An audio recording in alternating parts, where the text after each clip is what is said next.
William Shakespeare ने एक बार लिखा था, सारा संसार एक रंगमंच है और सभी पुरुष और महिलाएं केवल अभिनेता हैं। खैर, अगर जीवन एक रंगमंचीय प्रस्तुति जैसा है तो सच कहें तो यह अक्सर पटकथा से भटक जाता है ना? जीवन अप्रत्याशित है, किरदार बिना किसी क्रम के आते जाते हैं, दृश्य अचानक बिना चेतावनी के बदल जाते हैं, योजनाएं लगातार बदलती रहती हैं। जीवन में ऐसा लगता है कि एकमात्र स्थायी चीज बदलाव ही है। मुझे लगता है कि इसी वजह से हमें अपने नजरें प्रोडक्शन मैनेजर पर रखनी चाहिए, हमारे प्रभु पर, जो जीवन के नाटक का निर्देशन कर रहे हैं। अब मैं कल्पना कर सकता हूं कि पुराने नियम, यहूदी धर्म से नए नियम ईसाई धर्म में परिवर्तन के दौरान कितने बदलाव आए होंगे। जैसा कि मैंने कहा है, प्रेरितों के काम की पुस्तक एक सेतु जैसी है। यह पुराने अनुबंध से नए अनुबंध की ओर ले जाती है और कई बार मुझे आपको बताना पड़ेगा, यह सफर काफी कठिन पढ़ाई जैसा है। उदाहरण के लिए, पेंटेकोस्ट के दिन यरूशलेम में जो कलीसिया अस्तित्व में आई थी, वह मुख्य रूप से यहूदी समुदाय की थी। जैसे जैसे प्रेरितों और अन्य विश्वासियों ने सुसमाचार का संदेश यरूशलेम से बाहर फैलाया, यह केवल समय की बात थी कि सुसमाचार गैर यहूदियों तक भी पहुंचने लगे।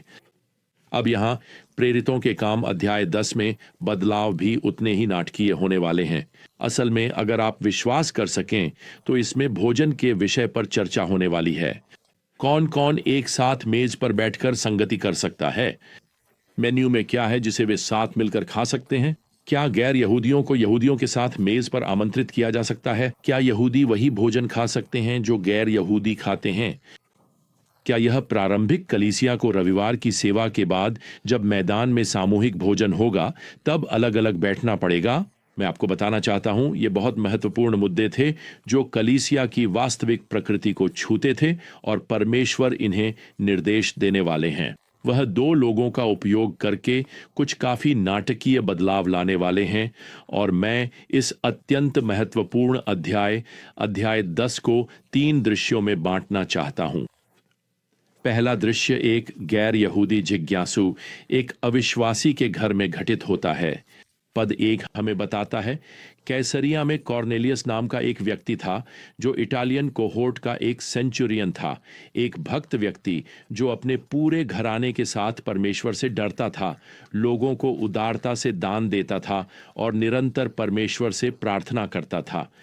अब कॉर्नेलियस नाम दिलचस्प है क्योंकि एक बहुत ही विशेष घटना ने इसे प्रसिद्ध बना दिया। इतिहास में दर्ज है कि मसीह के जन्म से लगभग 85 साल पहले कॉर्नेलियस नामक एक रोमन जनरल ने एक गृह युद्ध में विजय प्राप्त की थी। उसने हजारों गुलामों को आजाद किया। सभी पुरुष गुलामों ने अपनी नई स्वतंत्र जिंदगी की शुरुआत को चिन्हित करने के लिए उसका नाम अपना लिया। अब यह पूरी तरह संभव है कि यह सेंचुरियन उन्हीं में से किसी एक आजाद गुलाम का वंशज हो। अब जो हम जानते हैं वह यह है कि कॉर्नेलियस और उसका परिवार ईश्वर भक्त हैं, जैसा कि बाइबल कहती है, जिसका अर्थ है कि उन्होंने रोमन मूर्तियों को त्याग दिया है। वे अब्राहम के परमेश्वर का अनुसरण कर रहे हैं, बस उन्हें यीशु के बारे में जानकारी नहीं है। कॉर्नेलियस एक सुबह अपने शांत समय में था जब परमेश्वर उसके पास आए और उसे एक दर्शन दिया। तीसरी आयत कहती है, उसने दर्शन में परमेश्वर के एक स्वर्गदूत को स्पष्ट रूप से देखा। तो यह स्वर्गदूत कॉर्नेलियस से कहता है कि वह अपने कुछ लोगों को याफा भेजे, जो लगभग 30 मील दक्षिण में है, और शमौन पतरस को अपने घर बुलाए। उसे यह नहीं बताया जाता कि क्यों, लेकिन वह तुरंत इस दर्शन में स्वर्गदूत की आज्ञा का पालन करता है। अब यह हमें दूसरे दृश्य पर ले आता है और यह एक छत पर घटित होता है। यह लगभग दोपहर का समय है। पतरस ऊपर छत पर अपने भक्ति समय में है और हवा चलने से मौसम थोड़ा ठंडा हो गया है। वह शमौन नामक एक चमड़ा बनाने वाले के घर पर ठहरा हुआ है। देखिए, परमेश्वर पहले से ही पतरस को बदलाव के लिए तैयार कर रहे हैं। वह एक चमड़ा बनाने वाले के साथ रह रहा है। देखिए, यह एक अशुद्ध पेशा है क्योंकि इसमें लगातार मरे हुए जानवरों के संपर्क में रहना पड़ता है। पतरस समझता है कि शुद्धता केवल मसीह के लहू से आती है, न कि किसी धार्मिक परंपरा से। इसलिए वह पहले से ही बदलाव के लिए तैयार किया जा रहा है। खैर, पद 11 हमें बताता है, पतरस ने देखा कि स्वर्ग खुल गया है और एक बड़ी चादर जैसी कोई चीज उतर रही है, जो अपने चारों कोनों से पृथ्वी पर छोड़ी जा रही है। उसमें हर प्रकार के जानवर, रेंगने वाले जीव और आकाश के पक्षी थे, और एक आवाज आई, उठ पतरस, मार और खा। पतरस की प्रतिक्रिया यहां पद 14 में है, कदापि नहीं प्रभु। दूसरे शब्दों में, मैं गैर यहूदी गैर कोशेर भोजन नहीं खाने वाला हूं। नहीं प्रभु। वैसे नहीं और प्रभु कभी भी एक ही वाक्य में नहीं होने चाहिए। खैर, पतरस यहां पद 14 में आगे कहता है, मैंने कभी भी कोई ऐसी चीज नहीं खाई जो अपवित्र या अशुद्ध हो। देखिए, वह अब भी पुराने नियम के आहार संबंधी नियमों का पालन कर रहा है। खैर, इसका मतलब है कि पतरस ने कभी पोर्क चॉप नहीं खाई, उसने कभी अपने फेंटे हुए अंडों के साथ लिंक सॉसेज नहीं खाया, वह कभी बेकन, लेट्यूस और टमाटर का सैंडविच भी नहीं खा पाया। सच कहें तो उसे बिल्कुल भी अंदाजा नहीं है कि वह क्या मिस कर रहा है। खैर, स्वर्ग से आई आवाज उसे यहां पद 15 में बताती है, जिसे परमेश्वर ने शुद्ध किया है उसे तुम अपवित्र मत कहो। दूसरे शब्दों में, जब परमेश्वर हां कहता है तो तुम ना मत कहो, और यकीन मानिए, इसका यह भी मतलब है कि जब परमेश्वर ने ना कहा है तो आपको हां भी नहीं कहना चाहिए।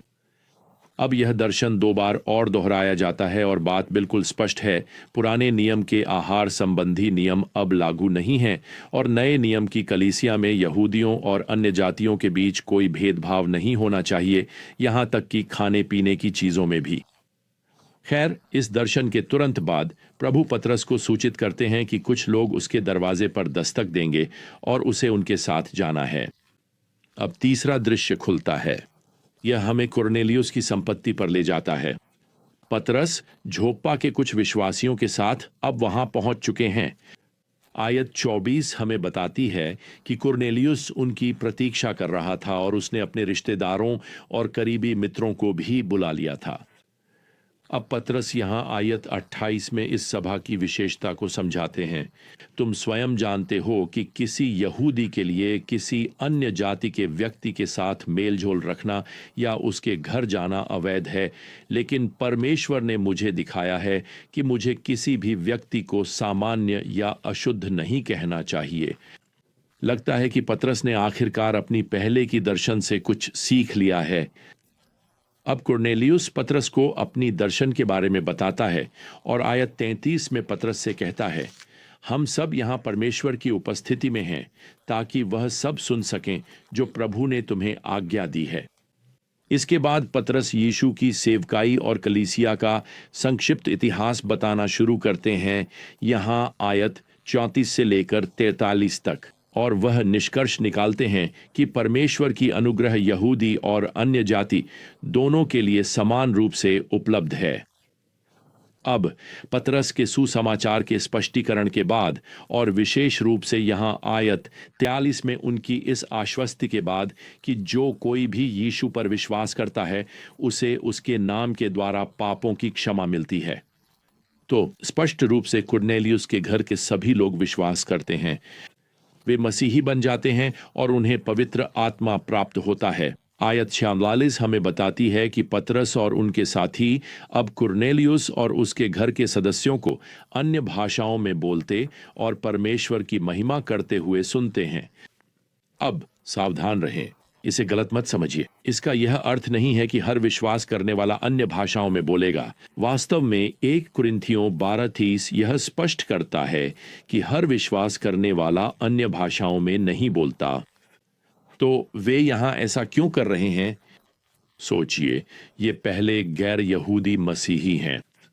उन्हें ऐसी भाषाओं में बोलने की सामर्थ्य देना जिन्हें उन्होंने पहले कभी नहीं सीखा, यह परमेश्वर का तरीका है यह दिखाने का कि जो कुछ पेंटेकोस्ट के समय यहूदी विश्वासियों के साथ हुआ था, वही अब इन पहले गैर यहूदी विश्वासियों के साथ भी हो रहा है।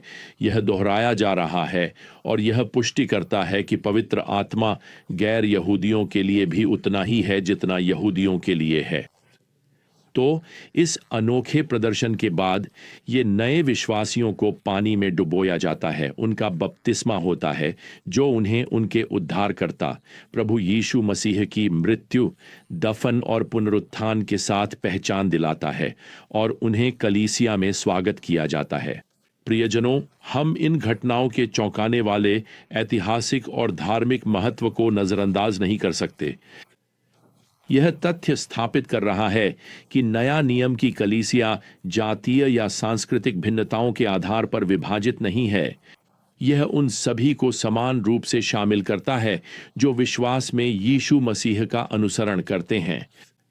वास्तव में पतरस अपने उपदेश की शुरुआत में ही अब पद 34 में इन शब्दों के साथ इस सत्य को उजागर करते हैं।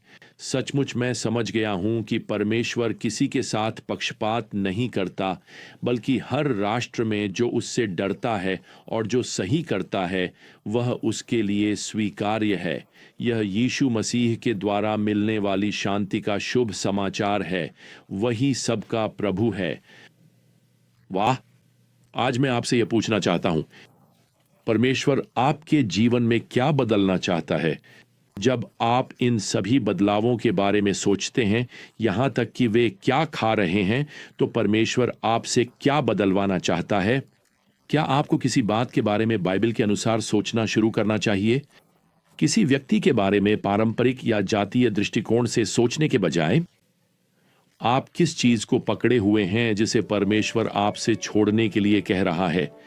कौन जानता है, अगर आप अपने रवैये में कुछ बदलाव करने के लिए तैयार हैं, तो परमेश्वर आपको आपके घर में, आपके व्यवसाय में या शायद आपकी दुनिया में भी एक आंदोलन शुरू करने के लिए इस्तेमाल कर सकता है। समय समाप्त होता। अगली यात्रा तक प्रियजनों, प्रभु यीशु मसीह का अनुग्रह, परमेश्वर का प्रेम और पवित्र आत्मा की संगति आप सभी के साथ। आमीन।